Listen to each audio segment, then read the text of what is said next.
In this video, I want to talk about something that I rarely see being mentioned, which is the blood tests of carnivores. Everyone talks about anecdotes and their feelings and, oh, I feel good, I feel bad with this diet. Doesn't matter. What's your blood work? What does your blood say? And when it comes to carnivores, even if they're fit, even if they're lean, they still have really terrible blood work. So, for example, this is one doctor. Apparently, he's carnivore. And these are his results after a couple of months into the carnivore diet. And basically, his testosterone was really low, but most importantly, his cholesterol was way, way too high. For example, the LDL was 6.83 in this unit, and if you convert it, it ends up being 264 milligrams per deciliter of blood, meaning that he would be well above even the upper limit of this study. So here they analyzed blood levels of LDL, cholesterol, and arteriosclerosis, which is heart disease. So plaque buildup in your arteries. And basically, the higher your LDL, the more plaque you have building up in your arteries, and the more likely you are to get heart disease. And the upper range, which is already really high,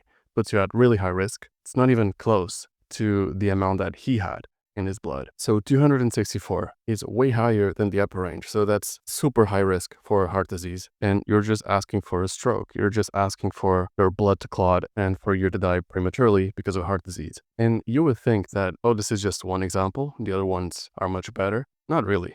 Actually, even if you look at lean people, fit, athletic people, they all have terrible blood work. And this is what matters, not how they claim they feel. Feelings don't matter. What matters is how does your blood work do? And the reality is when it comes to carnivores, they have really unhealthy lipid panels. So this is another doctor, which is Sean Baker. This guy also scored low testosterone with his carnivore diet, 530. Although it's within the healthy range, it's really low. Ideally, you want your testosterone around 800 if you're natural. Mine is around 800, so mine is considered healthy. This is, in my opinion, way too low. You can still be healthy with 530, but it's still not ideal. And when it comes to LDL, which is way more important, his non-HDL cholesterol, so his LDL, was essentially 181, and that's mg per deciliter. So if you look at the graph, basically, it's also above the upper range in the study. So it's super high risk for heart disease. Still better than the other doctor, but still terrible when it comes to safety profile. So if you're suicidal, if you want to get heart disease, if you want to get plaque buildup in your arteries, which is basically arteriosclerosis, then carnivore is a good diet for you. But if you would want to live long, probably not a good idea. All these carnivore people, even if they're lean, they have insanely terrible lipid panels. Their lipid profile is probably the worst out of any diet,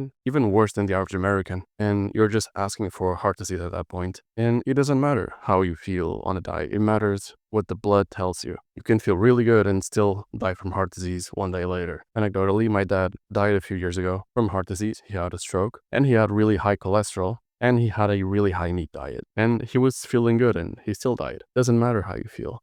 If I eat chocolate, for example, I'm going to feel good, but it's still not healthy. You have to put facts over feelings. You have to put studies over anecdotes. And when it comes to the studies, when you compare what a safe LDL number is to the LDL of carnivores, there's a really big discrepancy. So for example, in this study, if you want a healthy LDL level, have pretty much zero risk of heart disease, you want to be below 60 mg per deciliter. And all these carnivore people, they have even higher than the upper range, even higher than 160, which is just asking for heart disease. And they're both fit. Like none of them is obese or overweight, and they still have a terrible lipid panel. So all I'm asking is for you to put numbers over feelings. I don't care how you feel on your diet. I care what does the blood tell you. And you have a healthy lipid panel if you have no deficiencies, etc. That's what matters, not how a diet makes you feel or doesn't make you feel. Doesn't matter. You can feel really good and still die. So yeah, that's it. Bye.